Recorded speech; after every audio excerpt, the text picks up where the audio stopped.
And more often than not, most of the captains, they don't trust the bowler because their expression is the same.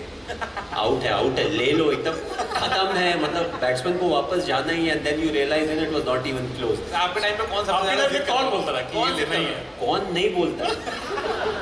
मतलब sometimes T20 में एक reviews भी होते थे, only one review. Everybody is asking for it, so you have to be very careful. And you want to give that liberty to the bowler, but then I realize हर कोई बोलता है कि out ही है, and her bar decision हमारे favour में नहीं होता है. So a few times we put the ball in the bowler's court कि यार अपने जान का बाजी लगा कि ये रिव्यू लेगा, most time नहीं लेते, next time देखते हैं. So I only said that if you think it is out, it should at least be an umpire's call.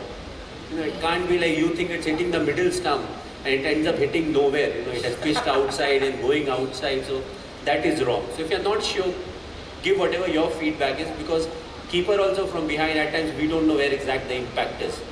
And at times we don't know where the ball has pitched. But being a bowler from front, should be able to analyze that, what was the height of the ball and all. So if we share the responsibility, decision making becomes easy. आपसे तो opposite team वाले भी पूछ रहे थे क्या लगता है? मैं दूसरे तरफ घूम जाता हूँ, ऐसे नहीं मेरे बैट्समैन का ही रिव्यू ले ले, पता चला आउट हो गया.